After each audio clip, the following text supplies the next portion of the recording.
Assalamu alaikum. Урматтуу Чабарман каналынын көрүүчүлөрү, урматтуу меккендештер, саламатсыздарбы? Мен бүгүн Баткен районунун Аксай айылына келип калдым. Сиздерге бул чыгарылышта Акниет Аманат кайрымдуулук фонду тарабынан бүтүрүлгөн үйдүн ачылышын көрсөтөм. Мындан 2-3 ай мурда алдыңкы чыгарылышыбызда ушул үй башталганда мен дал ушул жерге келип башталышындагы ушул Чабарман каналына чыгарып сиздерге көрсөткөн болчумун. Азыр мына бүгүн именно 2021-жыл 7-октябрь күнү ушул үй бүтүп ачылуу аземи алдында турабыз. Азыр расмий ачылуу аземинде атайын Бишкек шаарынан каарылар, алыстан коноктор келген. Андан сырткары Баткен областынын жергиликтүү бийлик өкүлдөрү да катышат. Бул үйдү атайын ошол Акниет Аманат кайрымдуулук фонду тарабынан чек ара жанжалында жабыркаган үй бүлөгө атайын ушул жерге Медер Сапарбаев агабыз Акниет Аманат кайрымдуулук фондунун жетекчиси тарабынан ушул үй толук нолдон баштап салынып бүгүнкү күндө бүтүп отурган чагы. Андыктан бул чыгарылышты акырына чейин күзөтүңүздөр, урматтуу көрүүчүлөр. Расмий ачылышын андан кийин үйдүн ичини, сыртын баарын толук көрсөтөбүз. Урматтуу меккендештер, мына азыр уже расмий башталуу азем орун алмакчы. Коноктор келди. Атайын Бишкектен Садыбакас ажы, Максат ажы Токтомушев ушулар келип бүгүнкү ачылышка өздөрүнүн каалоо тилектерин билдирмекчи.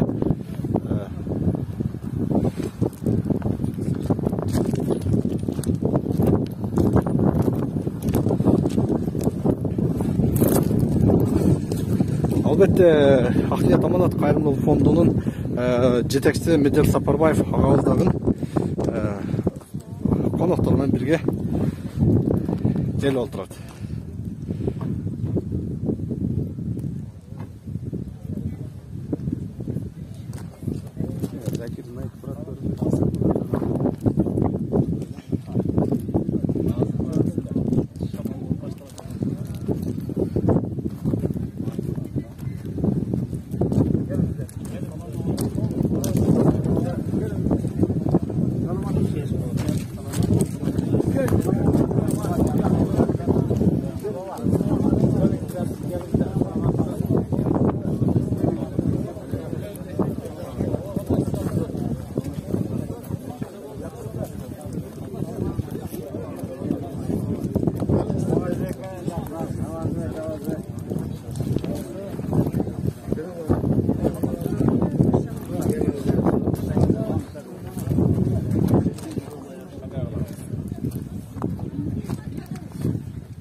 Uy kutlu olsun.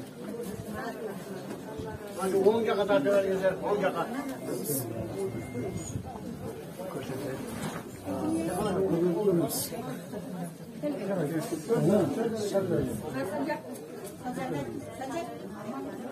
Tartıyor güzel çıkar. Nah, bitken uydur, karanlar.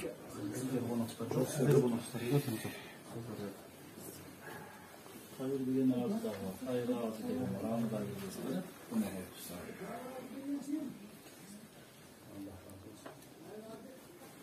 Hayır kendileri de tutulmak. Ne hayır? Ne? Bu Yüzünü hesap alsan için doldurup cacaran şartlı havayla beri. Az gelin abi. Usta size götünüz geliniz.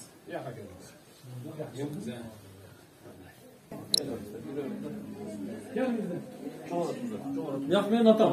Yok. Oturuver oğlum. Hadi. Yok men oturmayın. Sen su koyuyordan.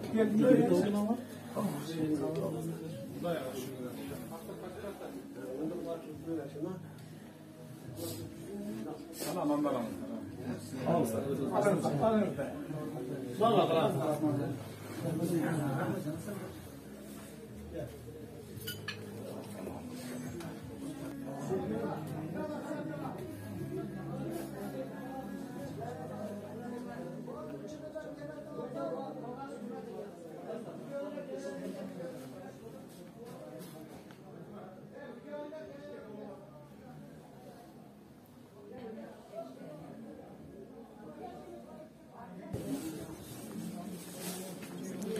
Бұл үйде азыркы учурда ушундай заманбап кылып сон кылып санузел комнатасында жакшы кылып бүтүрүп бериптир. Албетте ыраазычылык билдириш керек. Акниет Аманат кайрымдуулук фондунун жетекчилигинде кайрымдуулук фондко ушундай кылып сон кылып бүтүрүп бериптир. Караңыздар. Тажик эли менен Тажикстан эли менен ушундай бир жаз айларында көйгөйлүү оорчулуу бир жүрөктү өйткөн окуя болуп өттү. Көрдүңүздөр баары кыргыз элчилер. Ошол учурда биз ушул айыл өкмөткө келген элек. Буга чейин бул айыл өкмөткө чейин биз максат дейли аркы айылдардан баштап жардамдарыбызды таркатып жүрүп, анан акырында Аксайга келдик. Аксайга келип, Аксайдагы элдин жашоо шартын көрдүк. Анан ошол эле Төрткүл суу сактагычынын башында головнойду көрдүк. Анан головной маселеси боюнча бүт биз өзүбүз бандай маалымат алдык. Ошол учурда Аксай элине өзгөчө баа берип бердик. Ушул жерден Жалал Абадка үйгө жеткичек жүрөгүм канап кетти. Ушул Аксай элинде бир артыбызда бир ийиз калтырарлык жумуш жасап калсак жакшы болор эле деп кайра кайтып келгенче Кудайдан ушунчалык сурануу болду. Алла Таала буйруган экен, насип эткен экен, мынакей бир эмес 2 үйдүн бүтүшүнө себепкер болду. Жазда Жалал Абадка 8 үй бүлөгө ылайыктуу муктаждар комплексин салып атканда устаздар ачылышында барып эле.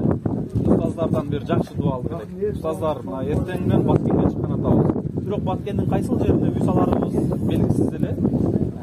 Баткенге чыгып атабыз, Баткенге 2 үй салалы деп аттанып атабыз. Мына ошол үйлөрүбүздүн башталышына, бүтүшүнө бир жакшы дуа бериңиздер, жардам бериңиздер деп устаздардын дуасын алып, элдин дуасын алып чыкты элек. Кудайга шүгүрлөр болсун. Аксайдын дагы бир өзгөчө эң башына сонун жерине караңыздар, айланасы бир өзгөчө жерде бир дачадай эле болуп калды. Ушул жерге буйруган экен, Лавазбек экөөбүздөн бүт жашоо шарттарын маалымат алды. 45 жашка чыгып, 45 жашка чейин келип маалымат үйдө үч мүмкүнчүлүгү чектелген бир балдары бар экен.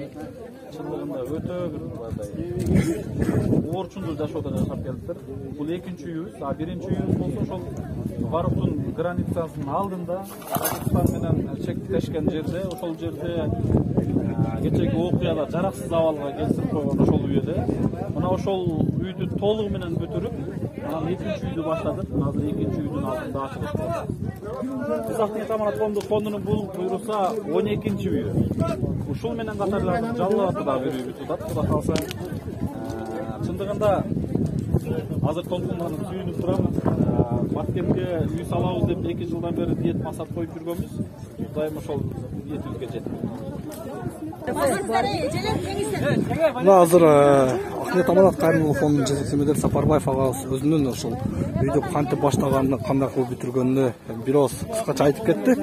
Азыр эми урматтуу көрүүчүлөр, бул жерге Баткен областынын жетекчилиги, президенттин Баткен облусундагы эң армыктуу өкүлү, Баткен районунун акими Санжар ачылуу аземине келип отурат.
Граница алып жерде бана салынып жоқ. Ремонттоо жумушу. Сол жакта.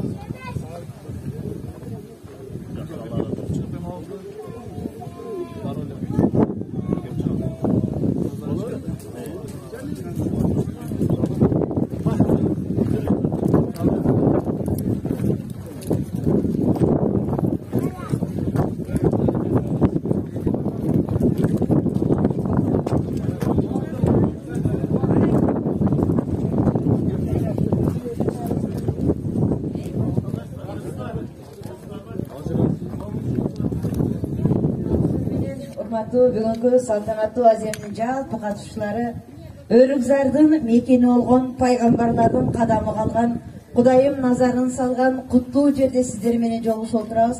Баткен районунун Аксай айыл өкмөтүнүн Аксай айылында бүгүн жакшы саамалык.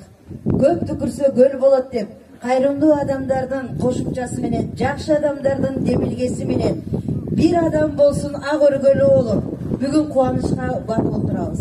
Камчыдай болгон жакшылыкты бөлүшкөн адамдар көп болсо ал деңизге айланат. Жакшы саамалык канчалык көп болсо элибизге тезирээк тарайт. Bir adam kazgan kuduktan mingdegen adam su içet degen Kırgızdın ары biri sözü özünün ordun tavat.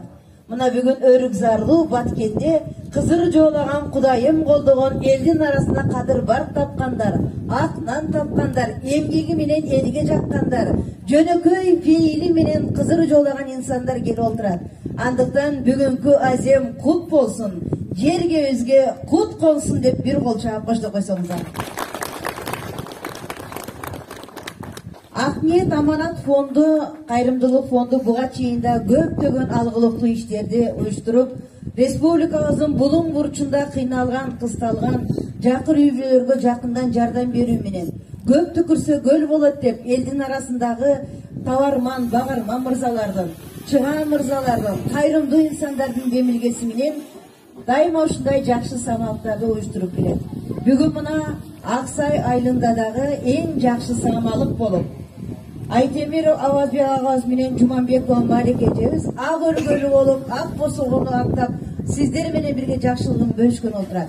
Андыктан бүгүнкү иш-чаранын демөөрчүлөрү, негиздөөчүлөрү, мындайча айтканда себепкерлери Ахмет Аманат фондунун жетекчиси Медет Сапарбаевди жана ошондой эле Аксай айылындагы өкүлү Заид Кадыровду ушул жерге алгачкы сөзгө чакырамын. Келиңиздер.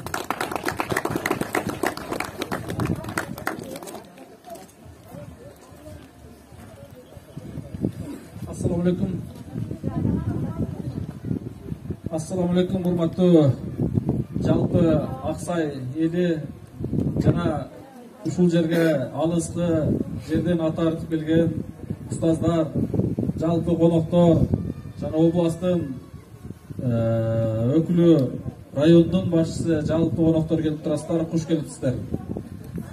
Урматтуу коноктор, бул Аксай элине биз ушу жазда алгачкы жолу келдик элек. Маке жазда келгенибизде Аксайга максат Лейлек жактан ошол жазда жакшы билесиздер, ушундай бир жүрөктө өткөн, жалпы элибиздин бир ойго салган бир окуя болуп өттү. Бул окуяда бир нече бир туугандарыбыз жакындарын жоготсо, бир нече элибиздин башын бириктирип койду. Монда айтканда Аксайга, жалпы Баткен элине, жалпы Кыргызстандагы мекендештерибиз, алыскы жерде жүргөн жердештерибиз өзгөчө салымын кошуп отуруп, Баткенде бир нече жакшылык иштер болду. Мен азыр сүйүнүп, толкунданып турам. Албетте ар бир жумуштардын ушундай ачылышында жумушту бүтүрүп, аягына чыгарып, тапшыруу аземинде бир өзгөчө бир толкундоо болот. 3 ай мурда эле келип, ушу келердин алдында устаздардын бир дубасын алып, Жалал Абадка 8 үй бүлөгө ылайык, 8 үй бүлөгө салынган муктаждар комплекси салынып, ошол жерде ошол комплекстин ачылыш аземинде устаздардын дубасын алып, устаздар ушул Баткенге 2 үй салалы деп атабыз. Бир жакшы дуа бериңиздер. жакшы ниет менен сапарга чыгып атабыз деп устаздардын дуасын алып жөнөдүк элек. Кудайдын буйругу менен болгону 2 ай аралыгында мына ушул Аксайга бир үй толугу менен бүтүп, а экинчи үйүбүз болсо ошол Борух чек арада жайгашкан кечээки окуяда жараксыз абалга келип калган үйдүн толук оңдоп түзөө ремонттору толук бүтүп, мына 2 үйдүн бүтүшүнө себепкер болду. Эми бул жумуш кимдир бирөө үчүн кичинекей эле жумуштур. Кимдир бирөө үчүн бирок чоң жумуштур. Негизгиси эли журтубуз баардыгы биригип, ынтымакташып, Баткенге иш баштап атсын. Мына ушу Баткенде жаштар да бар экен, Аксайдын жаштары бар экен. Аксайдын жаштары биригип, сиздер ушундай иштер баштап атыпсыздар. Мына биз да сиздерге кошулалы дагы ушул ишиңиздерге жардам берели деп Аксайдын жаштары кошо чыгышты. Жалал Абадта Москвада эмгектеп жүргөн жаштары кошо келишип, кыскасы жалпы кайрымдуу берешен элибиздин колдоосу менен ушу 2 айда толук үй бүтүп турат. Албетте эли журтубуз колдоп турса, мамлекетибиз жок дегенде коммунальный жактарын, документ маселесин, свет маселесин, жер маселесин анча-мынча документ жактарына жардам берип турган болсо, иншалла, биз мында үйлөрдүн 7 областтын ар бир районуна салсак деген ниетибиз бар. Бул биздин Актиет Аманат коомдук фондунун болгону 3 жылда 13-чү үйү. Баткенден бир нече бейтаптарды Индияга да алып барып келдик. 2 жыл 3 жыл аралыгында ооруга чалдыккан 41 бейтапты да Индияга алып барып келиптирбиз. Бирок мунун бардыгына жардам берген өзүбүздүн карапайым эл. Ошол эле араб эл эмес, түрк эл эмес, же бир жана башка эмес. Карапайым элдин колдоосунда ушунча жумуш бүттү. Албетте бүгүн улуу конокторду чакырып, мамлекеттин областтын башына турган өкүлдөрүн чакырып бир иш чара өткөрүп, жалпыбыз биргеликте ушул үйдү тапшыруу аземине күбө болойлу, ушул үйдүн ачылышына күбө болойлу, баардыгыбыз ушул лентасы кесип ачкычын тапшырып алсак, анан кийинки көргөндөр дагы бир өздөрүнө бир өрнөк алып, ушул иштер көп жайылса деп атайын ушундай иш чара уюштурулду. Албетте келип бергениңиздерге мен терең ыраазычылык билдирем. Дагы мен бир кошумчалай эфир аркылуу айтып кетпесем болбойт. Эгерде мындай иштердин үстүндө болуп, кимдир бирөөңүздөрдүн көңүлүңүздөрдү оорутуп алган болсок, катуу сүйлөп алган болсок, же болбосо иштерибизде анча-мынча кемчилик болгон болсо, мен албетте кечирим сурайм. Биз дагы көптөгөн пландарыбыз бар эле, бул жагына ушундай сарайларына чейин салсак, башка жумуштарын да салсак деген ушундай ниет бар эле, бирок ушуну менен катар эле дагы 2 үй салынат. Аны да азыр жакын күндө тапшырылат Жалал Абад жергесинде. Ошон үчүн баардыгына жетишүү бир аз кыйын болуп калды. Анан негизгиси биз бир айда 3-4 жолу келип аттык. Материал ташуу, Баткенде мына Баткендин эли жакшы билет, бул жака уста табуу өтө маселе экен. Бизде Жалал Абадтан келип, кээде материал таппайсың, кээде уста таппайсың, бирисин тапсаң, ошол учурда кээде өзүбүздүн жоктугубузду билдирбестен ушул Аксай айылынын жаштардын арасында мына Зайыр деген агабыз бизге өзгөчө жардам берди. Негизи ушул үйдүн ушул жерге түптөлүп калышына чоң себепкер мына ушул киши. Россияда жүрүп биздин жумуштарды көрүп жүрчү экен. Таксыр салсаңыз чыныгы муктажга салыңыз деп мени ээрчитип мына ушул үй бүлөнү көргөздү. Бир үйдө 3 инвалид. 40тан жашы өтүп калды, мындай ушул жерде жүрөт абаз экенбиз. Элдин малын багып, элдин жумушун кылып, балдарына оокат тапса, үйгө шарты жок, кыскасы өтө кыйынчылык жашоодо жашап келиптир. Аксайдын эң муктажы деп мына ушул үй бүлөнү көргөзүштү. Жалпы жардам берген эли журтубузга ыраазычылык билдирем. Рахмат айтам. Аллах разы болсун. Анан Зайырге сиздерге да чоң рахмат. Кудай кааласа биз дагы Баткенге көп иш баштайбыз. Мына азыр Самаркандекте, Лейлекте бир-эки жумуштарды да көрүп атабыз. Кийинки жылдары Кудай кааласа бул жака дагы бир иш баштаганы сиздердин жардамыңыздар болот. Жалпыңыздарга чоң рахмат. Жалпы келген коноктор, сиздерге чоң рахмат. Аллах разы болсун. ар бир кадамыңыздарга Аллах таалам эсепсиз сооптор жазган болсун иншалла. Устаз, сизге дагы чоң рахмат. Оорубаңыз, ден соолукта болуңуз, көп жашаңыз. Сиз акыл насаатыңыз. Birіншіден şu келген меймандар, hoş келіпсіздер. Бардығыңыздарға, өз еліне, мекендештерге, бардығына şu Ақсай елінің атынан разышылық.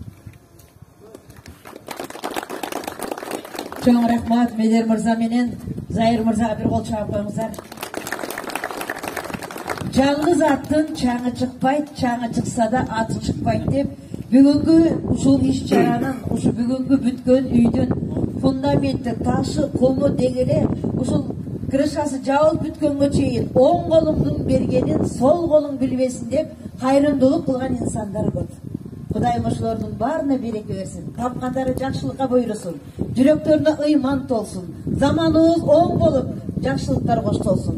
Но ошол жалпы аты аталбай, аталса дагы, ушул жерге өздөрүнүн жүрөгүнөн чыккан бир сом болсун Кудайым берсе береке миллионго айланып барат.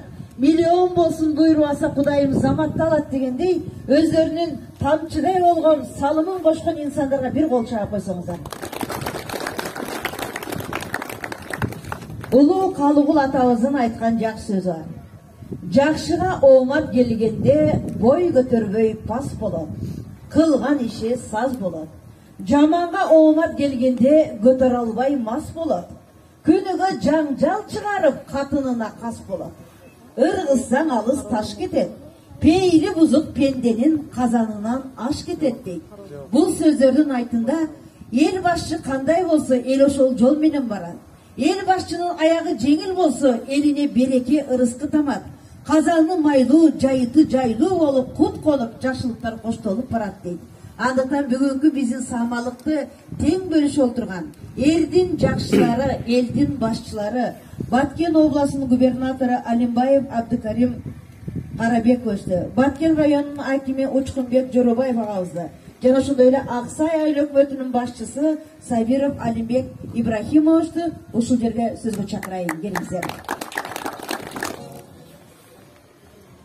Саламатсыздар, урматтуу Аксай элим, урматтуу алыстан келген коноктор, урматтуу Саид устаз, сиздин Баткен жергесине келип, Аксай айына келип турганыңыз биз үчүн өтө чоң сүйүнүч. Биз үчүн Аксай элин, Баткен жерин, Баткен элин колдогонуңуз өзүнчө мен азыр сүйүнүп турам. Себеби чынын айтайын, мен сизди бүгүн ушул Аксай жерине келет деп мен күтпөпмүн. Ошон үчүн мен аябай кубанычта болуп турамын. Себеби сиз жөнөкөй адам эмессиз. Алла Таала сүйгөн кишисиз, эл сыйлаган кишисиз. Көптөгөн кеңештериңиз, көптөгөн акыл сөздөрүңүз, элге айткан сөздөрүңүз өтө жогору. Ошон үчүн сиздин айткан сөздөрүңүз, сиздин айткан акылдарыңыз биз үчүн дагы чоң бир кеңеш, биз үчүн дагы чоң бир акыл. Урматтуу Аксай элим, азыр эле айтып кетти. Жакшы адамга оомат келсе, жакшы адам жөнөкөй болот депчи. Жаман адамга оомат келсе, жаман адам мас болот деп. Сөздүн астында сөз бар. Өтө мени мындай толкундата койду бул сөз. Мен эч качан мас болбоймун. Буну сиздер билесиздер.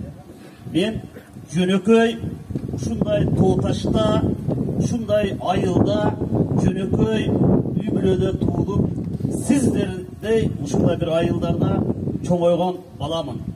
Эч качан мен мас боло албаймын. Себеби менин артымда басып өткөн жолум жөнөкөй. Мен бүгүн губернатор болсом, Алла Таала өзү билет, эртеге мен кайсы жака кетем.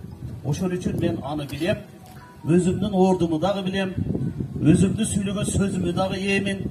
Ошондуктан эч качан биз мас болбойбуз. Мен дайыма эл мененмин. Мына Аксай элинин баарын мен сиздердин жетекчилер катары аз болсо дагы баарыңыздарды тааныймын. Мына келип, мына эжелер, карындаштарым, мына абалар, достор дейли, инилерим, Аксай элинин баарын тааныйм. Аны сиздер өзүңүздөр билесиздер. Себеби дегенде мен жолугушуп аттым. Себеби дегенде маселеңиздерди карашып аттым. Себеби дегенде өзүңүздөр көрүп турасыздар, үйүңүздөрдүн заборунан кийинки үйгө заборго секирип өтүп аттым. Ал мына Аксай жеринде болгон окуялар. Ошон үчүн мен эл мененмин, эл бар, мен ошон үчүн жетекчимин. Кийинки маселе, урматтуу Аксай элим, мына бүгүнкү иш-чара бир өзгөчө бир иш-чара болуп турат. Аябай мен дагы толкунданып турам. Кыргыз элине ыраазы болушубуз керек. Ушул кайгышалуу окуяда, ушул 28-29 апрелдеги кооlandan кийин Кыргыз элинин биримдигин бүт эл билди. Баарыбыз бириктик. Кыргыз эли бир экенин далилдеп берди. Мына Кыргыздын менсиген балдары, Кыргыздын эр жүрөктөрү, Россия Федерациясында жүргөн биздин эр азаматтар, алыскы чет өлкөдө жүргөн биздин балдарыбыз, мекендештерибиз баары бизге Баткен элине жардам берип атты. Элдерге колдоо көрсөтүп атты. Канча сан жеткис жардамдар келип атты. Ошону мен айтылам, мен бул Кыргыздын биримдигин, Кыргыздын бир экенин, ошон үчүн ошол эр жигиттерге баарына ыраазычылыкты айтабыз. Бүт Баткен элинин атынан. Ошону менен бирге азыр бул жерде Медет инибиз айтып кетти. Жаз айында билем келген. Биз Аксай айына барып ушундай бир жардам көрсөтөлү. Муктаж болгон элдерге дегенден мен рахмат, ишиңер ийгилик болсун. Мен ошондо айткамын, азыр деле баарын айтып жатамын. Баткен жерине кичинекей бир коробка эмес, бир кирпич кирсе дагы кучагыбыз менен тосуп алабыз деп. Ошон үчүн мына бүгүн келип балдар кайрымдуулук жасап, биздин ушул муктаж болгон биздин мекендештерге жардамын көрсөткөн балдарга чоң ыраазычылыгымды билдирип кетем. Мына убакыт өттү, күндөр өттү, ай өттү. Мына азыр заманбап үйдү өзүбүз кирип чыгып көрдүк. Ошон үчүн ушул Медетке окшогон балдар көбөйсүн. Көбөйсүн ушундай балдарыбыз. Ушунда кайрымдуулук кылгандарга дайыма Алла ыраазы болсун. Биздин элдин баардык айткан жакшы ак тилектери, ак баталары силерге кабыл болсун. Чоң силерге ыраазычылыгымды айтып кетемин. Биздин эл түшүнөт, биздин эл билет. Биздин эл булар патриоты. Себеби дегенде мына Аксай элин өзүңүздөр көрүп турасыздар. Бул жерде ар бир адам келип жашай албайт. Булар биздин Кыргызстандын бүтүндүгүн кармап турганды билдирет. Бул жерде биз кетпейбиз, бул биздин жерибиз деп туруп, чек аранын акыркы сантиметрлеринде жашап турат. Ошон үчүн бул Аксай элине дагы ыраазы болушубуз керек. Жардамыбызды эч качан аябашыбыз керек. Ошон үчүн баарыңыздарга чоң ыраазычылыгымды айтып кетем. Бул жерде мол Ак ниет аманат фондунун бүт ошол жердеги жамаатына ыраазычылыгымды чында айтып кетемин. Ушундай жумуштарды аткарыңыздардан Кудайым сиздерди дайыма колдоп турсун. Ишиңиздерди, колуңуздан келген нерсени аябаңыздар. Биз дайыма сиздердин ишиңиздерге ыраазы болобуз. Сиздерге чоң ыраазычылыгыбызды билдиребиз. Элибиз, жерибиз тынч болсун. Дайыма ушундай жакшылыктарда жолугушуп турайлы. Рахмат сиздерге.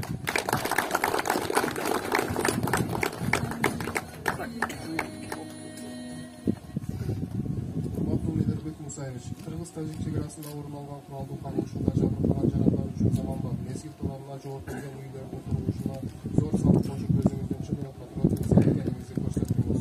Жеке демеушүлүк менен көрсөткөн көмөгүңүз Баткен областынын тарыхында өз изин калтырып жабыркаган үй бүлөлөрдүн жашоо шартын жакшыртышына өбөлгө болот деп ишенем. Кыргыз Республикасы президенти Баткен областындагы кайрымдуу өкүлүн аппараттын жана жеке өзүмдүн атымдан Баткен эли үчүн кылган эмгегиңизге терең ыраазычылык билдирем. Сизге мындан ары ишиңизге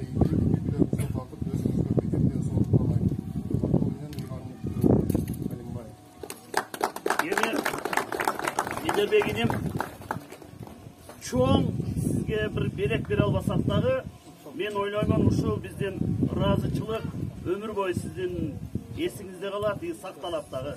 Чоң рахмат сизге.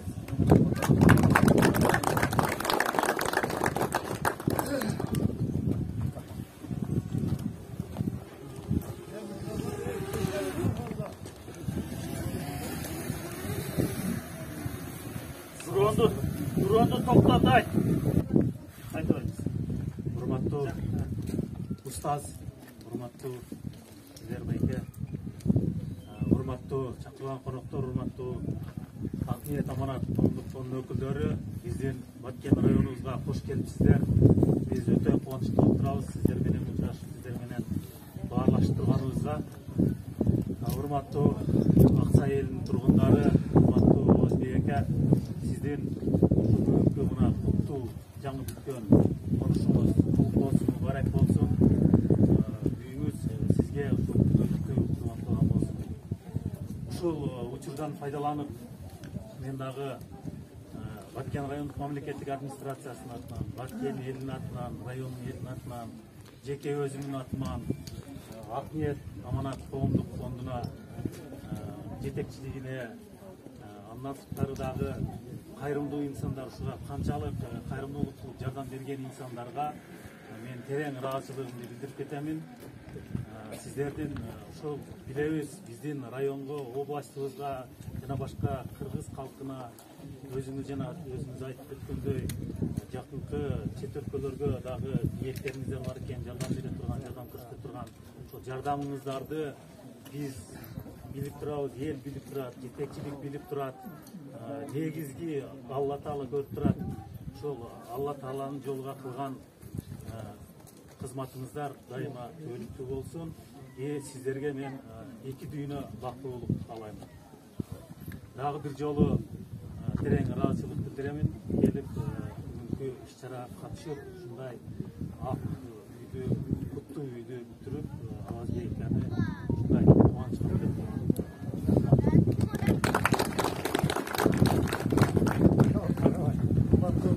келген коноктор, устаз, сиздер биринчиден Аксайга кош келипсиздер. Ошондой эле райондун өкүлү Мамаевич жана областтын жетекчиси Өлкөн Карбекович кош келипсиздер. Ошондой эле Медербек, сенин командаң жана Акниет кайрымдуулук фондуну жетектеген баардык Кыргызстан боюнча колдогон Акниет менен силерге берген салымдар үчүн чоң рахмат билдирем. Дайыма ниетиңер ак болуп жүрсүн. Ошондой эле биз өзүбүздүн ичине Аксай районунун ичине ырашып калдыбыздар менен чогосуңа берип койсок. Аскасына аялуу үй бүлөгө турак жай салууга кошкон зор салым үчүн Акниет Аманат коомдук кайрымдуулук фондунун жетекчиси Сапарбай Медербек Мусаевич Аксай эл өкмөтүнүн ыраазычылык акчасы менен сыйлады.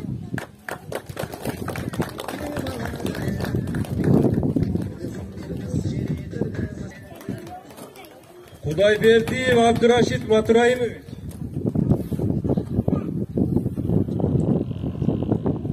Ошондой эле 1994-жылы туулган тургундардын атына.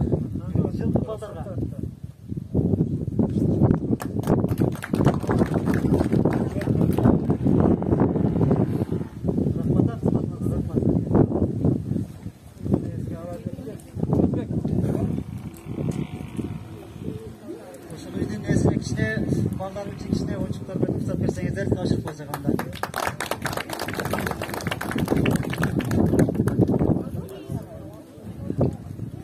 Чоң рахмат Абдыкарим Карабекович баш болгон элдин башчылары, элдин жакшылары, башыңыздарга оомат консун, тапканыңыздарга береке берсин.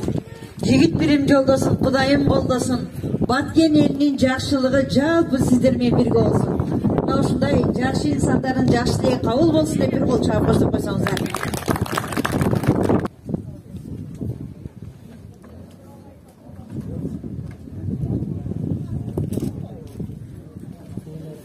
Ыраазычылык кат Акниет Аманат кайрымдуулук фондунун атынан. Урматтуу Кыргыз Республикасынын президентинин Баткен областы боюнча ыйгарым укуктуу өкүлү Алимбаев Абдыкерим Карбекович. Сиздерге кайрымдуулук иштерин жандандырууда жана уюштурууда өзүңүздүн активдүүлүгүңүздү көрсөтүп, Баткен областынын Аксайга салынган үйлөрдү салууда жана төптөлүшүнө кошкон салымыңыздар үчүн Акниет Аманат фондунун атынан жана жеке өзүмдүн атынан терең ыраазычылык билдиремин. Сапарбаев Медербек Мусаевич. Жалпы элдин атынан да ыраазычылык билдирип бир кол чаап коюңуздар. Ушундай эле ыраазычылык кат Аксай айыл өкмөтүнүн башчысы Сабиров Алимбек Ибрахимовичке берилет. Бул тапшырма бери үчүн Аманат. Кол чабуулар менен. Аманат ошондой кабыл алам мен. Рахмат жок. İşinizle ilgili var olunuzlar. Ması Ayıl Ökmeti'nin жалпы turgunlarına rahatsızlık bildiririz. Bağış Ayıl Ökmeti'nin oktyabr ayının aktivite yaşlarına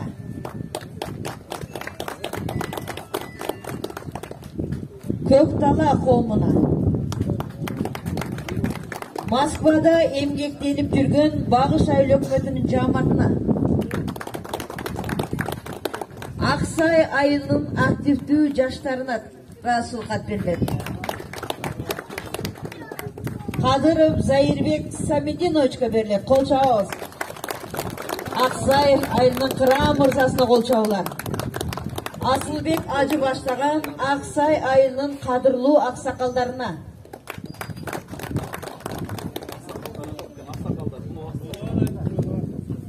Gelip koyun ama. Koyun aksakallar. Damını siz aldınız.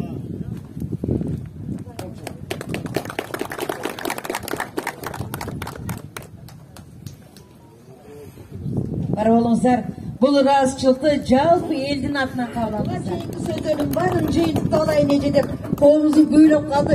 Bir қол шағып қойыңыздар жетем берсін.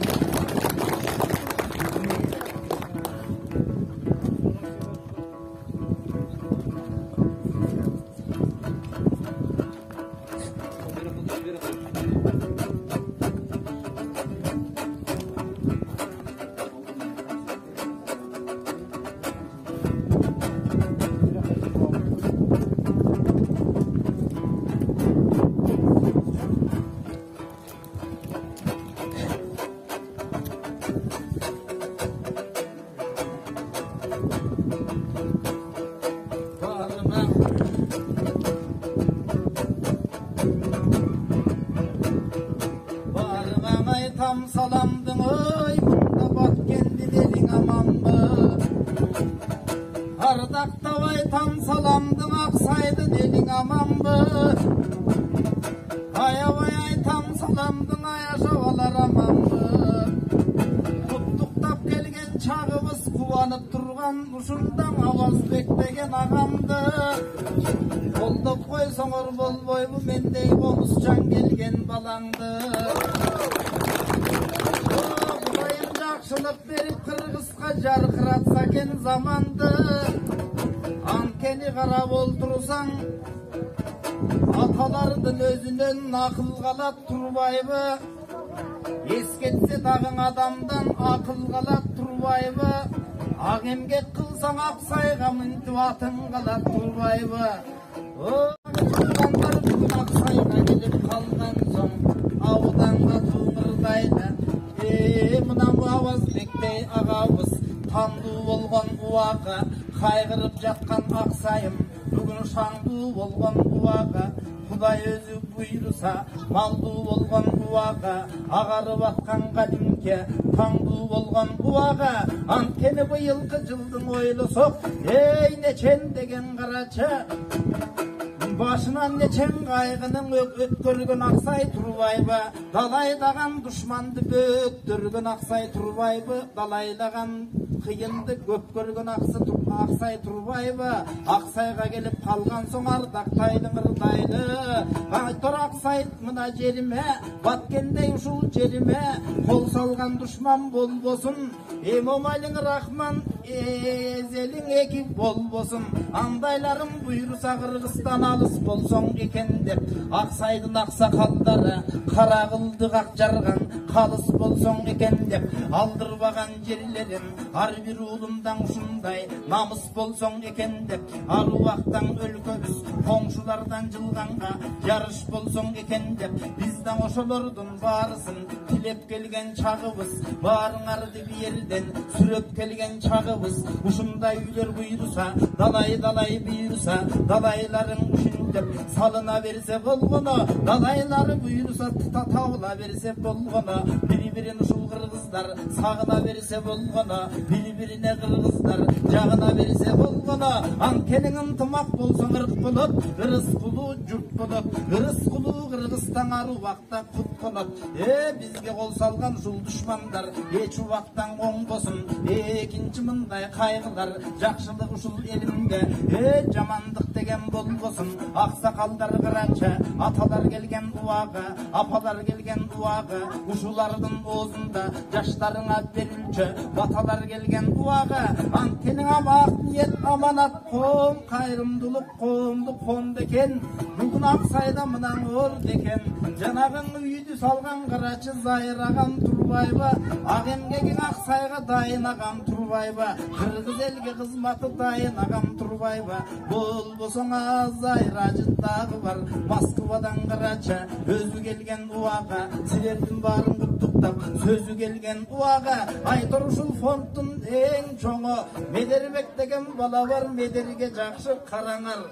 Айтор ушул буна карачы, кыргыз дегенде жүрөгүн толгоп жүргөн бул бала. Аксайдын ушул көйгөйүн ойлоп жүргөн бул бала. 31ге келсе да карачы бойдок жүргөн бул бала. Баткендин боюн ушинтип бойлоп жүргөн бул бала. Айтор бул балага туугандар көңүлүңөрдү бургула. Жакшы кыз болсоң эгерде жубай кылып суңгула. Эртерээк ушу Медердин Аксайга күйөө бала кылгыла. Күйөө бала кылган соң жылына 5-тен 6-дан там салдырып тургула. Аксайдын ушул элине кимеле шаң салдырып тургула. Эмиң ал жагы болсун ал жагы, күйөө бала болсо да ага дагы келеле. Анда дагы буйруса аябай ырдап береле. Аксайдын ушул элине карап турсак карача, Аксайдын эли самашат, чек арасы буйруса косулса деп тилейле. Далай жакшылыктар Аксайга кошулса деп тилейле. Кыргызстан алдыга баарынан жылып алдыга косулса деп тилейле. Аксайымдын элдери, Аксайымдын ерлери, Аксайымдын шерлери эсен болсоңор болгону, ушул жерде буйруса душманга жерди бербестен бекем болсоңор болгону, үй тойлордон ушундай нечем болсоңор болгону, анткени намыстууң Аксай эмеспи, алдыга жылган карачын арыштууң Аксай эмеспи. Айтор Аксайды карап олтурсак, нечен деген кордукту көрүп келген элсиңер. Жер үчүн дагы эл үчүн каныңардыңар тургай төгүп келген элсиңер. Жаныңардың ал тургай берип келген элсиңер. Ушундай балдарды көргөндө жүрөгү менен эзилип эрип келген элсиңер. Өзүң 3000 киши болсоң Аксайда, Боорукта 45 000 ошол кишиге туруштук берип келген элсиңер. Көрсө карап олтурсак, Ак калпак кыргыз калкына дем берген Аксай турбайбы? Дем берген Аксай турбайбы? Тажике бирөөсү тең келген Аксай турбайбы? Ошондуктан баарыңды бүгүн ооматтуу деп ырдайлы. Эми кагылайын туугандар, мына Абазбек байкем үйүңүз кут болсун деп тилейле. Аксайдын ушул жеринде Алла таалам буйруса кут консун деп тилейле. Жакшылык деген силерде диш болсун деп тилейле. Жамандык деген Аксайдан диш болсун деп тилейле. Ар бир жашоочусуң Аксайдын чыккан жашы буйруса 100 болсун деп тилейле. Аламдагы жакшылык Аксай менен Баткенде бүт болсун деп тилейле. Анткени ушул жерде карача ар бириңерге бири-бириден асылды берсек жарашат. Ар бириңерге бири-бириден там берсек дагы жарашат. Күнүгө келип ырдап шаң берсек дагы жарашат. Мамеле дейсиңби туугандар, дүрдүнүе жайнатып даам берсек дагы жарашат. Ар бириңе батырлык наам берсек дагы жарашат. ушулайды туугандар кимдер гана талашат. Көрсөң Аксайдын элиң арубак, эй аман болсо болгону, чек араны болдогон, ар бир үйдөн экиден балаң болсо болгону, аксакалын жайкалтып, аста сүйлөп наркайтып, аталарыбыз карача, абалтан бери салдайтып, келе жаткан убага, аксакалдарды биз дагы аудан бийик туяды.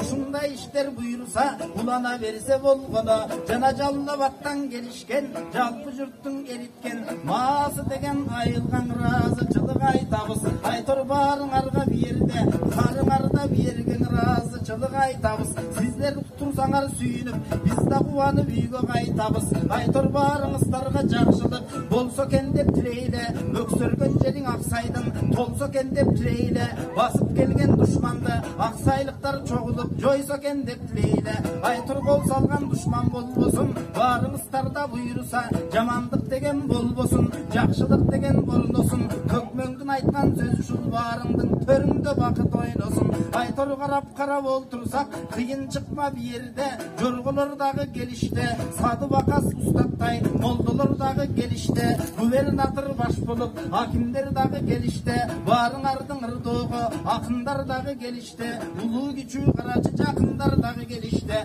Айтор жүрөгүндө патриот баатырлар дагы келиште. Айтор кыргыз элим алдыга чыга берсе болгону, намысына кыргыздын ак ниет аманат фондусу тура берсе болгону, ушундай үйлөр барыңа дагы буйруса чуга берсе болгону, мындай үйлөр Аксайда далай болсо болгону, үй элек эмес мал бакканга жанында сарай болсо болгону, Айтор тажиктер келип кыргызга малай болсо болгону, көрсөң эмамали рахмондо Кудай өзүн курса деп, уруп эле туруса деп, 6 айдан бери карачы карга беле жатабыз. Аксайга ак тилектин Аксайга арына беле жатабыз. Кимиси кандай болгон деп алда беле жатабыз. Бирок Кудайга койдук ал жагын, кыргыздын айтып арманын, жакшылыктар буйруса орной берсе болгону, жакшылыктар өзүндө көп болсун деп тилейле. Ар бир уулуң Аксайдын төрт аягың ушундай көп болсун деп тилейле. Айтор ушул жерде карачы,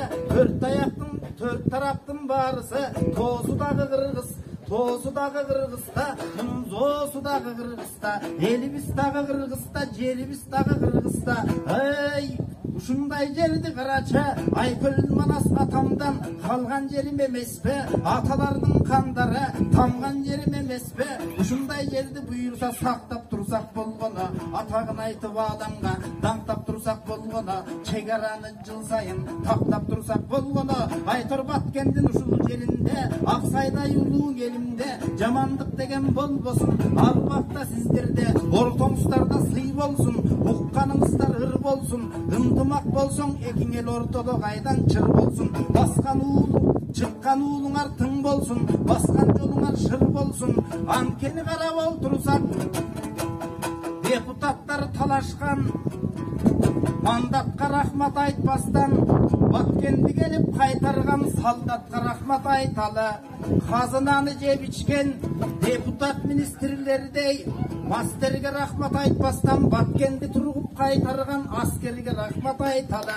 Айтор ушул жерде карачы, бир Кудайдын бир жерде тулдарга рахмат айталы. Баткенди колгоп чыгышкан уулдарга рахмат айталы.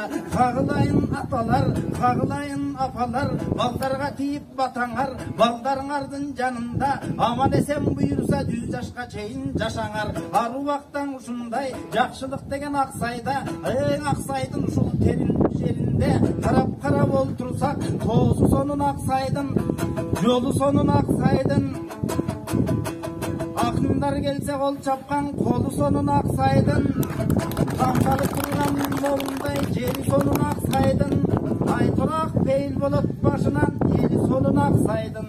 Негизи Баткенди карап олтурсак, лейлектен бери жол салган, биргесте чыккан Баткенден казынага кол салган.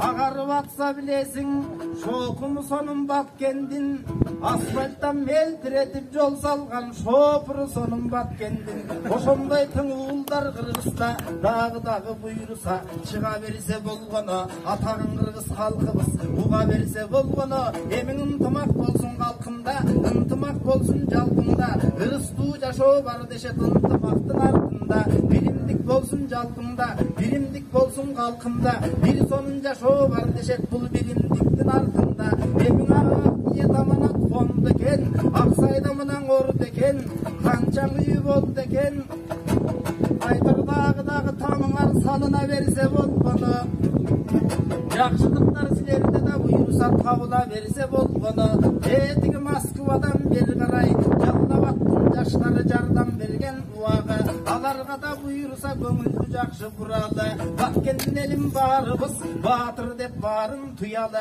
Emi kağılayın tuğandar Aksaydan uşul yerinde Kırgıztın aytılıp dursun manası Çeltilip dursun kokusu da Aytılıp dursun sanatı Asılbek kaçan bütötte velderde karavatat karaça Erteden berin ırdadım Mağa da bolca koygula El dağı yürüyüm budan dolası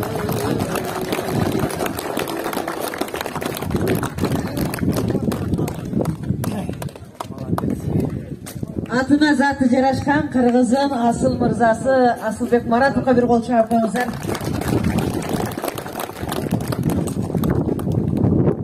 Oçunbek Mırza'na söz vereyim. Жолунан кайткан жигит кол чабып коюңуздар. Рахмат чоң, рахмат. Өзүңүздөр күбө болгондой эле биз азыр шашылып атып, эки мейман токтолуп, меймандар келип, ошентип атып, жанакы эмебизди үйгө белегибизди бербей кетип калдык, шашылып. Азыр бияктан экинчи меймандарды тосуп, биякта презентация болуп атат, жанакы үй курула турган жерлер. Биз кайра келип калдык, ошону тапшырып коюп кетелик бир жолу деп. Ошонун ары кеткенге туура келип атат. Биринчи ыраазычылык кат. Баткен районунун социалдык-экономикалык жактан өнүгүүсүнө кошкон зор салымы үчүн Ак ниет аманат коомдук кайрымдуулук фондунун жетекчиси Сапарбаев Медербек Мусаевичке ыраазычылык билдиребиз.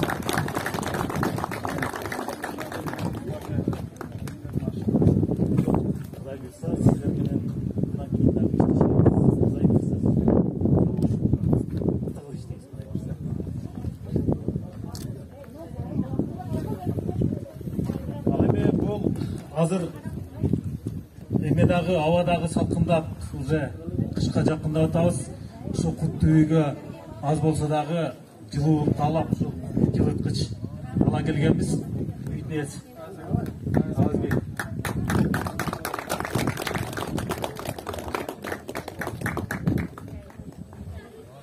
Рахмат чоң көңүл бурганыңыздар.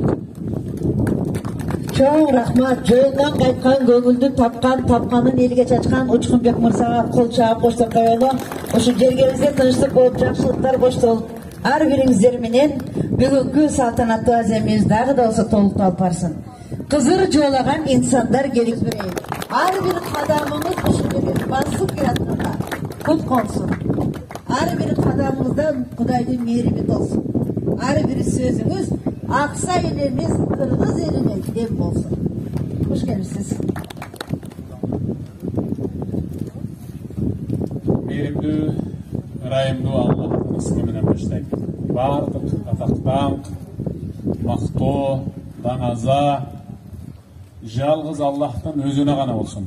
Анын мээрими, тынчтыгы пайгамбарыбызга, үй бүлөсүнө, сахабаларына, моминтип жакшы сахабалыкка жакындан жардам берип, бир жеңден кол, бир жакадан баш чыгарып, кубанычты эң бөлүшүп отурган ушул Аксай айылынын аксакалдарына, жаштарына, алыстан келген коноктордун баарына Аллах Тааланын күнөөңүз мээрим жана тынчтык болсун. Урматтуу аталар, апалар, eskiden kalgan bir söz var. Eskiden degen bul İslam dindi tutunup iman menen azıklanıp ötüp ketken ulu altın muğundun muras kadar kaltırıp ketken bir jakşı salmaktуу, harakattуу, arıdağın bir sözü var. Adamdardın акчасынын сарптаганынан эле ал акчанын каяктан жыйналганын билсең болот дейт. Кээ биркилер азыр ушул учурда кумаркана куруп атат. Чын. Бир жерге бир кумаркана куруп атат.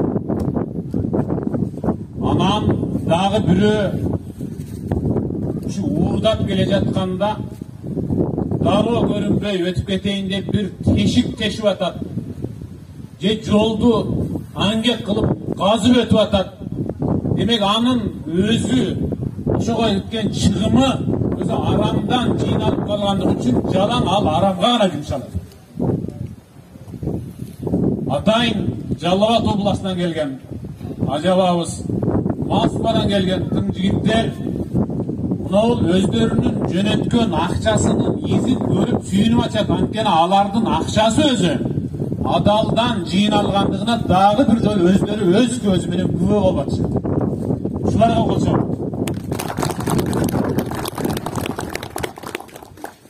Өзү лидер башка, гений башка да. Гений деген бир эле киши болот. Лидер анын жанында болот. Ошондой жалпы адамдардын башын бириктирип, бир ороого, бир шакекченин ичине жыйноонун өзү чыныгы генийлик. Аллахым разы болсун, Медер мырза. Бая сүйлөшкөндөй, бул салып аткан үйүңүздөр эми бир кабат, эки кабатты көрдүк Жалал Абадта. Бая мен аэропорттон түшкөндө айтып, эми 9 кабат көрдүк эле. 12 кабат көрдүк. Чында. Мен айттым. Ошо Москвадагы жигиттер атайын атап берип азамат. Шулардан Аллахым разы болсун. Москвадагы биздин кыргыз жигиттер атайын Эфиопияга, Африкага акча жөнөтүп ошол жактан кудук казып суу чыгарып атыптыр. Медер айтты бая келатып. Нарынга да үй курабыз деди, Таласка да курабыз деди. Мен айтып атам, Африкага да курчу дедим. Чын. Ошол жака да кургула. Желек желбиресин. Ошол мына ак ниет, аманат деген ошол жерде жазылып турсун англис тилинде, мен араб тилинде. Ал бизге арабтар келип атат. Силер да бир койсуңар арабтарга. Жакшынакай кыргыз боз үйүн куруп койгула ошентип. Чын. Бул деген бул ачыңарды жазуу деген. Андыктан Пайгамбарыбыз саллаллаху алейхи ва саллям мындай дейт. Инна лиллахи айбадан ихтассахум бин-ни'ам лиманафи'ин нас. Аллах Таала адамдардын ичинен кээ бирлерин өзгөчө кылып жаратып койгон. Өзгөчө кылып жаратып койгон. Акыл, бам парасат, мындай күч, кубат, жакшы энергия берип койгон. Жакшы акча берип койгон, байлык берип койгон. Бирок башка адамдарга жардам берсин деп аларды өзгөчө кылып жаратты. ويقرهم فيها ما بدلوها. Аллах Таала ошол берген акыл, бам, парасатты, ой, пикирди, жакшы ниетти же чөнтөгүнө салган байлыкты алар өздөрүнүн курсагынан ашырып, чачып, сарптап эле тура турган болсо, акылын дагы, акчасын дагы өз боюнча өздөрүнө калтырып коет. وإذا منعوها أخذها.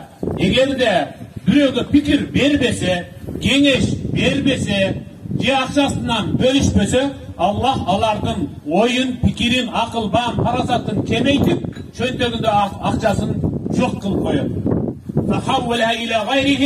Аны башка бирөөлөргө туштап коет, андан кийин ал эч качан ошого жетишпей өтүп кетет деген. Ушундай жакшы иштерди, жакшы саамалыктарды баштап бүтүрүүгө жакшы эрк, жакшы бам, парасат, мыкты жөндөм бергендиги үчүн Аллах Таалага чексиз шүгүр дейли. Аллахым разы болсун. Мынантип акчасынан бөлүшүп жардам берейли деп келип аткан, алыстан келип аткан ажакелерден, достордон, инилерден Аллахым баарынан өзүңө разы бол. Пайгамбарыбыз саллаллаху алейхи ва саллям "Валлаху фи аунил абд ма кана ал-абду фи ауни ахиhi." Аллах ар дайым бир инсанга дайым көмөкчү боло берет, ишин илгерилете берет, берекелүү кыла берет. Эгер ошол инсан эле өзү сыяктуу инсандарга кадыресе жардамчы болсун. Мен bir neseni aytayım. Bundan bir kança ay burada oşta sabak öttü gerek. Bulutlar aralık ıntımaktı. Mınavul adır uşul jerdeki uşul üydün tüptönüşü bir kişinin çöntögünden çıkan akşam menen bütkön çok. Bir kança kişinin çöntögünden çıkan akşam menen bütü atattı. Çoğun konferensiyada Evrey jalpı oturgan evreylerge biz musulmandardın aldındağı büyük kitap olgan Kur'an'dı jırtıp ayırıp tutmayınca hiç kaçan alardan üstün bol albayız. Alardı jeng albayız. Dese bir şumpay jaş jigiti tura kalıp bir stolun üstünde turgan Kur'an'ın barakların ayırıp tutup jırtı biri. Jana süylep yatan profesör, doktor, evrey oşol jaş jigitти sögüp sözdöp elin arasında şermedesin çıkarıp akmak kimçontoy men kitapты jırt degen jerim yok. Bul kitapты, bul Kur'an'ды jırtуу menen hiç kaçan iyilik jarata albayбыз. Biz musulmandardı jeng albayбыз. Akmak. Musulmandardın yüreğindeki barın ıntımaka, birindike, bir tugandıka çakırgan Kur'an'ın içindeki bir ayet var. Oşonu jırtış gerek degen. Allah Teala estağfirullah ve zeytin estağfirullah.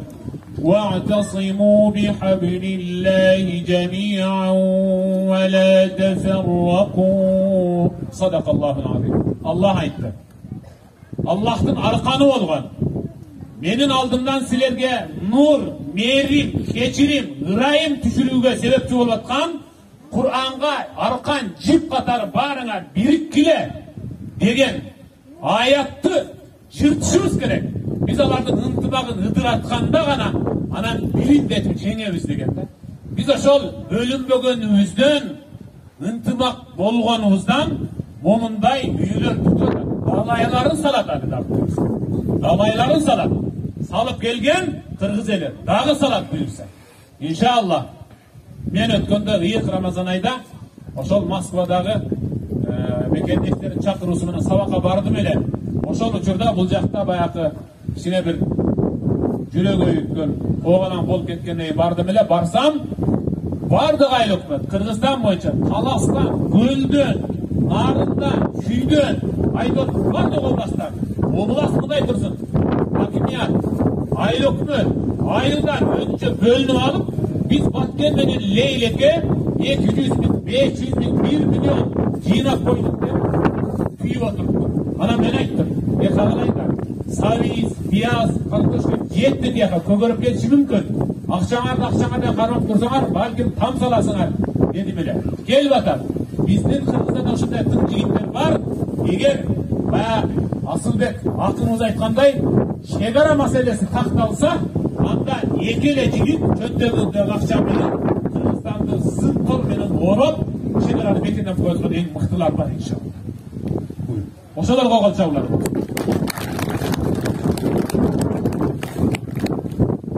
Peygamberimiz sallallahu aleyhi ve sellem men nefese an mu'minin kurbeten min kurabid dünya nefesallahu anhu kurbeten min kurabi yevmil kıyame. Peygamber ayıttı. Kim bul dünyada bir Müslümandır başına düşüp kalgan tüyşüktün tek bölüşüp azaya götür. Kolun kısıp yakından yardım verip kaygısın joyup ele koya turgan bolsa anda Allah al insandı kança adam sebep bolsa barının başında kıyamatta hiç kimnin başına kaygı düşürmeydi. Hiç kaçan kaygı düşürmeydi. Subhanallah. Kança adamda sebepçi oldu. Biri taşına yerden, biri kışına yerden, biri çatırına yerden verdi. Biri azı var, beyler ayıp atmayı ver. Salsanız en muhtaç adamına salıp verin de cetelep gelinin özü çini verdik. Çini verdik. Gelin ahlu Makka adra bi şa'bih degen. Mekke eli özünün oy hangi çukurun jakşı bilet degendey Aksay eli usul ayıl kaysınısı jetim kimisi jesin kaysınısı dağı jardı kaysınısı dağı mınday Bарын жақында білгендік үшін ушуну нейін түптеп қойайлы деп тилменен айтып қойғандығы үшін алдағы қияматта иншалла Аллахтан өзінің соғыптан үлесін алады иншалла. Су білдіріп қойсақ келіңіз. Ар бір сөзіңіз алтынға тиді. Ар бір сөзіңіз ар бірінің жүрегінен түнек тауып күч қуат беріп, бізге шекараға зым емес, мына осындай сізге ұқсаған ұлы инсандардың батасы дуасы бізге молсул жерде тұрған елдің ишенімі ынтымағы білімдей керек. Анткени чептен елден күч береді. Еліміз ынтымақта, білімдікті болса, ұстазымыз айтқандай, біздің шекаралық мына тоғылар ғана құрчақтар алады. Тоғылар бұл түбөлік қырғыздың символы. Андықтан ұшындай бізге алтындай сөздерін айтып, ат-бата беріп, ар бір қырғыз елінен, ар бір мұсылман елінен жүрегіне арулық, тазалықты үндеген ағамызға тазим етіменен Медер Мырза өзінің білектерімізді тапшырып алсақ деген тілектеміз. Жана шындай эле биздин актаңдай акыныбыз, жүрөгүбүзгө жакыныбыз. Жаш болсо да башына оомат конгон, жаман иштен оолак болгон. Жакшылардын башын биригип барат. Хан болобу, падыша болобу, карапайым эл болобу, баарын тилин табат. Сөз менен багыткан, сөз менен башты кескен акыныбызга кол чабуулар калат. Нокен эли мына ушул бүгүнкү ак сарайга мен билгенден 250 миң сом жардам беришкен. Кол чаап койбойлу, бул карапайым элдин кашыктап жыйнаган кошумчасы берекеси. Андыктан ошо элдин атынан келип отурган Тайыр ажагабызды бул жака чакыралы.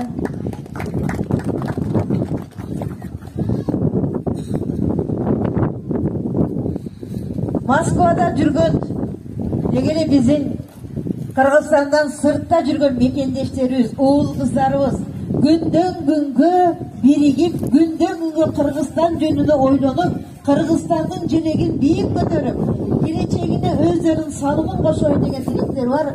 Улуу тилекти аркалаган уул кыздардын башын бириктирген Зайыр мырзабызды ошол жака чакыралы. Ар бир элдин өзүнүн жакшысы бар, ар бир элдин ишенген бакчысы бар. Аксай элдин жакшысы, Чыган мырзасы, ишенимин аткан, жакшылардын учулун улаган Зайыр мырзабызды ошол жерге чакыралы.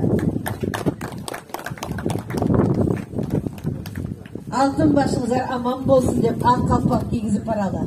Кудайым назарын салып, жакшылык үстүнө жүрүңүздөр деп чепкениңизди жабалы. Эң эле бул белекти эмес, жалпы элдин ыраазычылыгын билдирип алалы. Кол чабуулар менен.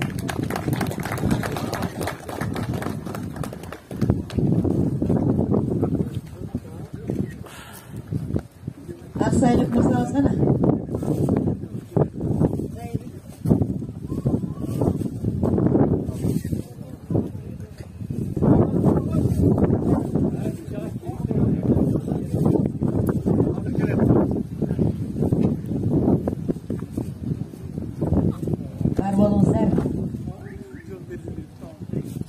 Ушу менен биргеликте ушул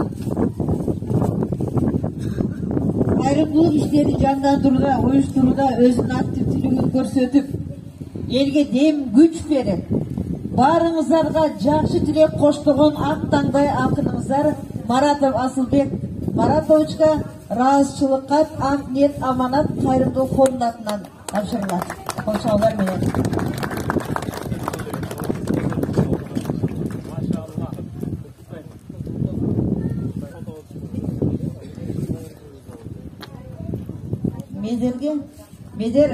Медер мен өзім үйнеп болады, төркініп болады. Ошон үчүн каяка бастысы басат да, төркініп болған кыздын тили мага окшоп узун болот.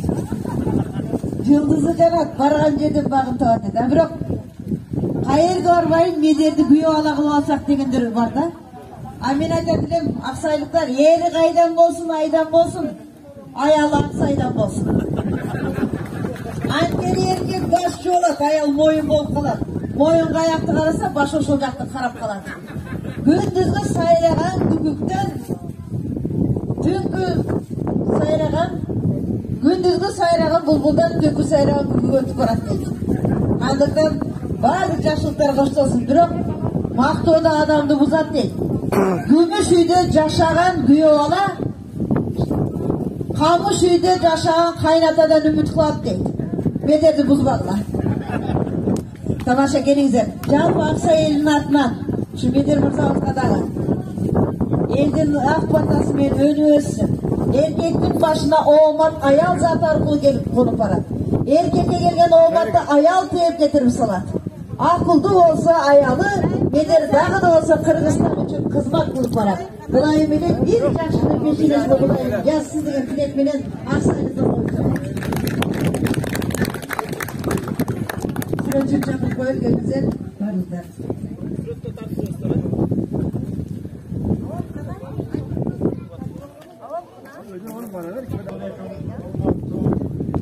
Aksaylık kurbanlar, salamatsızlar ve Aksaylıkta söz var. Aksay çık olsa katıranlıkta işte. Sebebi daima sizler var. Biz tüm çuktayımızda sebebi vardır çekeranı sizler kontrolasında olduklar katıranlıkların altından Aksaylıklarına tınçılık, esençilik daima şu sizlerge bayağı Avatar'ın Bahatır degen namdı yıkarıp koysa dağı men oyunca az olmayın. Sizlerge daima tınçılık, esençilik. Kaleme bayatan beri bunu al, hakkın söz bölürdün altında biz söz tapmayla kalat ekemiz. Ancamca aydatırgadarımızın vardığım kişilere aytıp saldı. Benim aytayın degenim Avazbek, bana şu iki dünyasınday olmam, kemik kutlu olsun. Daima şu düğünde tınçılık olsun, yesençilik olsun, baldarın el kereğine tarakan baldardan mı olsun. Hoşçakalın. Şu senin büyük kutlu olsun deyip şu altına sayfayımız var da şunu sana yukarı koyalım deyip gelip oturalım. Hayır sesler peki. Hayır sesine çalışıyorlar. Hoşçakalın. Şu bugünkü emeğe sebepler oldu, bedel oldu.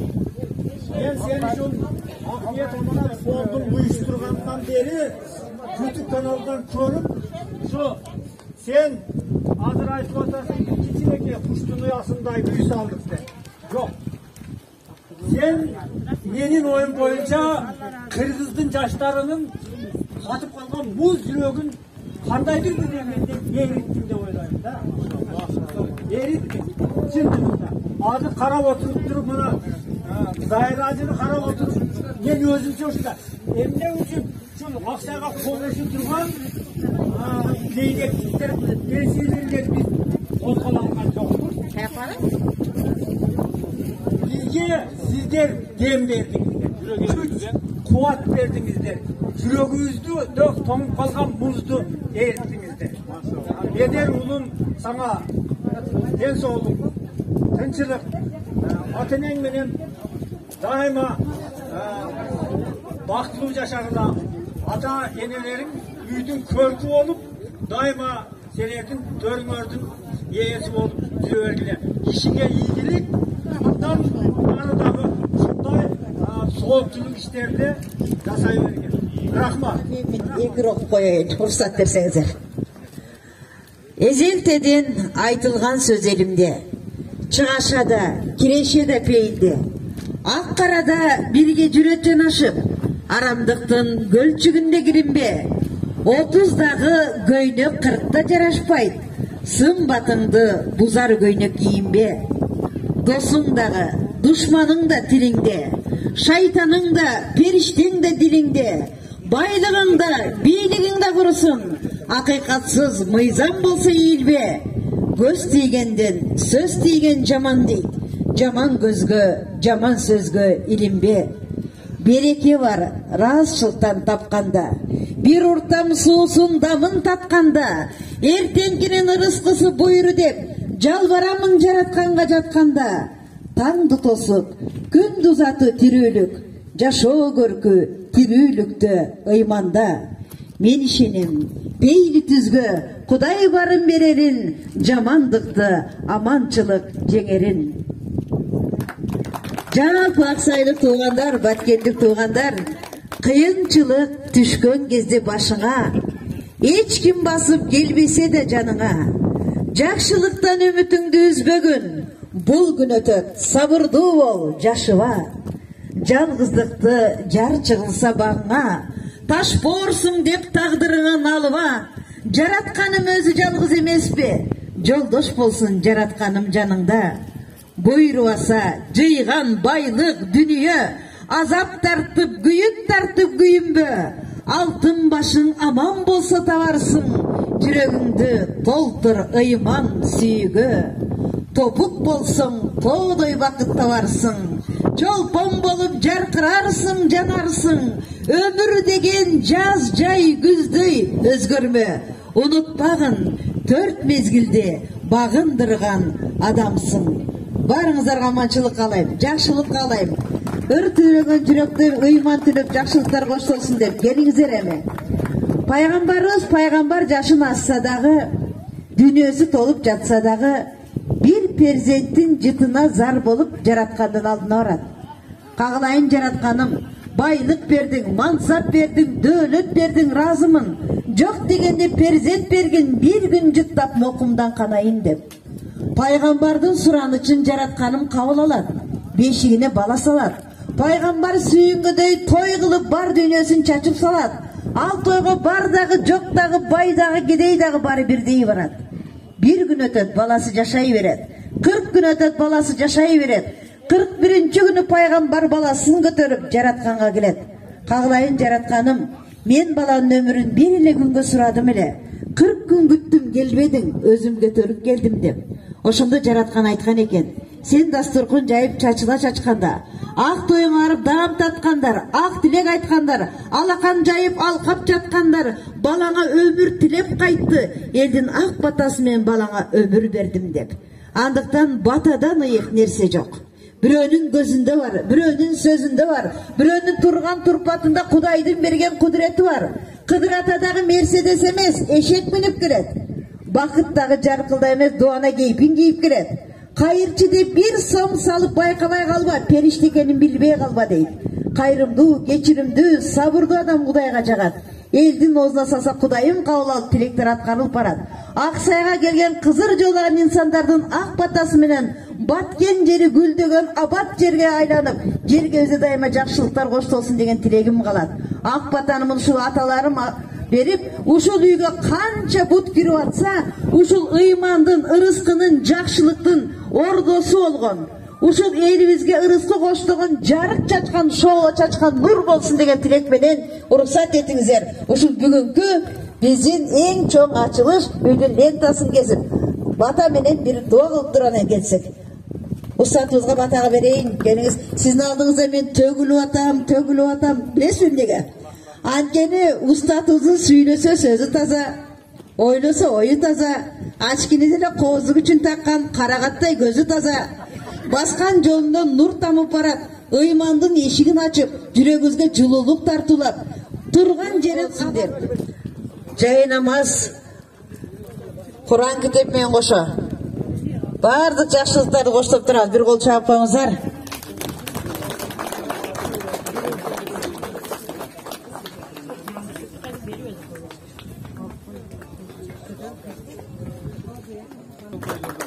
Ağırgömüz kutlu olsun. Örezge eşigin tımak üyümüzde kutlu olsun. Neveriler oynagan. Eliniz toylagan üy olsun. Kol çağıp durağız.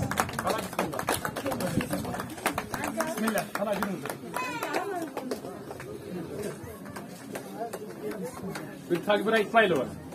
Allahu Akbar. Maşallah. Bismillahirrahmanirrahim. Kana.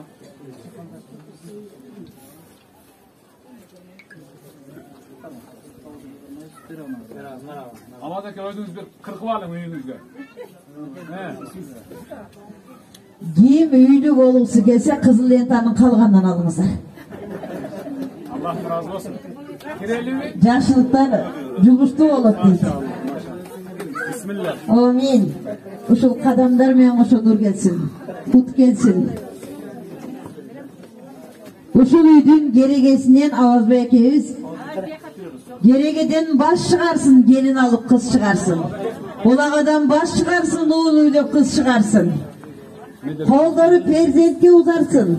Betleri dövletke kızarsın. Toyları toy kılalık, yaşlılıklar koştolsun. Aksay dergesine kongon kut, jalpı Kırgız eline cugumda olsun. Barыңızlarga жақсылық қалап қол чап тұрабыз.